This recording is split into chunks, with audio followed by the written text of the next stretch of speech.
সবাই তো আর ইঁদুরমুখী না। ইঁদুরমুখীর কাজ হচ্ছে আজকে এর সাথে কালকে ওর সাথে। এখন ওর সাথে বাঁচা কমছে, এখন আমার সাথে যদি একটু বাইচা টাইচা কিছু করতে পারে, লাভ নাই ব্রো। আমার 15 দিন এখন আদালতে কাটাইতে হয়।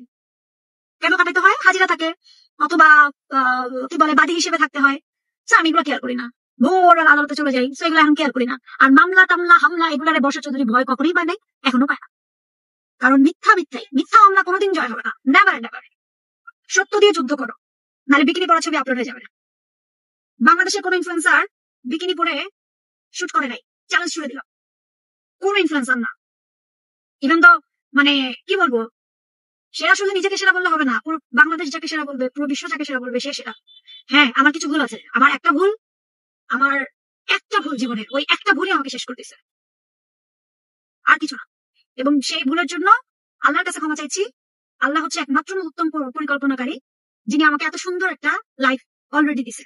মালয়েশিয়াতে ওই শুটটা আনফরচুনেটলি আমার কাছে চলে আসছে, ওই ইনফ্লুয়েন্সারের বিকিনি পরা শুটটা চলে আসছে।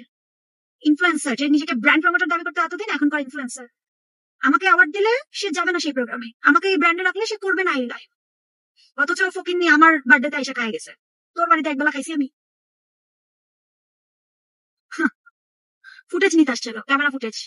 আমার বার্থডেতে মনে আছে গানটা যে রিলিজ দিলাম রাফাতের সাথে, তখন ফুটেজ খাইতে আসছিল। আমি তো নরম মনে সরল মনে ইনভাইট করেছিলাম, কে জানতো এসে তার শরীর জ্বলে পুড়ে ছাই হয়ে যাবে এত এত ক্যামেরা দেখে, এত এত মিডিয়া দেখে। হ্যাঁ, আমাকে অনেকেই লিঙ্ক পাঠাইছে যে আপনারা নিয়ে এইভাবে করে বলছে, আমি নাকি প্রফেশনালিজম জানি না। এক্সকিউজ মি, আপনি কতটা প্রফেশনাল সেটা বিকিনি ছবি যারা মধ্যে থেকে আপলোড হয়ে গেলে তখন বুঝবেন আপনি কতটা প্রফেশনাল ছিলেন। আমি বর্ষা বিকিনি করে ইন্ডাস্ট্রিতে আসি নাই, আমি বর্ষা স্টেজে গান করে ইন্ডাস্ট্রিতে আসছি। আপনার মতো ওই জুয়াকে প্রমোশন করে আসি নাই, বরং যেই জুয়া আপনি প্রমোশন করছেন তারা আমার কাছে আসছে, পরে লাঠি দিয়ে আমি খেদাই দিছি, টাকার কাছে বিক্রি হইনি। আবার বড় বড় কথা বলতে আসছেন আপনি। তোদের ভিতরে এমন কোন কথা না আছে যে বর্ষা চৌধুরী না জানি কোন অ্যাওয়ার্ড তোর কত টাকায় সেল করছস, কোন অ্যাওয়ার্ড তুই স্পন্সরে নিছস, কোন অ্যাওয়ার্ড তুই কিসের জন্য নিছস, একটা লাইভ করে প্রমোশন করে অ্যাওয়ার্ড নিছস, সব আমার কাছে চার্ট আছে। তুই কার সাথে লাগতে আসিস?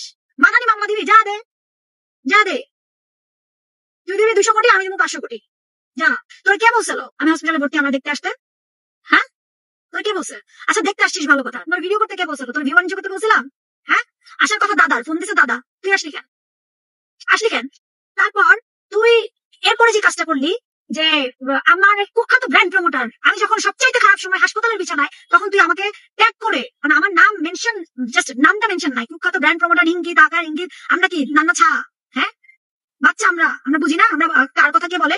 আমরা সবাই এখন ডিজিটাল প্ল্যাটফর্মে বুঝি কে কার ইঙ্গিত করে কি বলে। তুই কেমনে করে বললি তোমারই শুধু রাগ আছে, তোমারই শুধু মুখ আছে, ইঁদুরমুখী আর কারো মুখ নাই, তুমি শুধু বলে যাবা, আর কেউ বলতে পারবে না। বাংলাদেশের সবচাইতে স্মার্ট লেডি, সবচাইতে বাংলাদেশের সুন্দরী, বিশ্ব সুন্দরী, আল্লাহ তোমাকে আরো সুন্দর করুক। বাংলাদেশের সবচাইতে বেশি টাকাওয়ালি, হ্যাঁ বিকিনিওয়ালি, তোমাকে সবচাইতে বেশি ভালো রাখুক। তোমার বিকিনি পরা ছবিটা আইসা পড়ছে অলরেডি, মালয়েশিয়া যে শুটটা করছিলা অ্যাজ এ মডেল। হ্যাঁ, ভুলে গেছো সেই দিনগুলা, কিভাবে ইন্ডাস্ট্রিতে ইন করছো? আমরা বিকিনি পরে ইন্ডাস্ট্রিতে ইন করি নাই। আমার জব সেক্টর নিয়ে সবার এত মাথা ব্যথা। এই মাইয়াটা কর্পোরেট জব পাইলো কেমন জানেন? এক্সপিরিয়েন্স। আপনি যে কোনো কাজ করতে যান না কেন, কাজ করতে গেলে আপনার সেই কাজ সম্বন্ধে সঠিক নলেজ থাকতে হবে, এবং এক্সট্রা অর্ডিনারি নলেজ না থাকলে আপনি কখনোই সফল হবেন না। আজকে আমার নাম নিয়ে যারা লাইভ করে করে ভাইরাল হয়েছে, আপনাদের কি মনে হয় আমার নামটা কি এমনিতেই তারা নিছে? ভাইরাল হওয়ার জন্যই তো নিছে। আর ওই যে আরেক ফকিন্নি আছে দেশের বাইরে থেকে বসে বসে লাইভ করে, ও তো আমার জীবনের কিছুই জানে না, ভালো মন্দ কিছুই জানে না, আমার আত্মীয় দূরের। আমি পরবর্তীতে লেখাপড়া কতটুকু করছি, কোথা থেকে সার্টিফাইড, কিছুই জানে না ওই বেটি। ওই বেটি উড়কি ধুরকি বানায় যে যেমনে পারতেছে বানায় বলতেছে।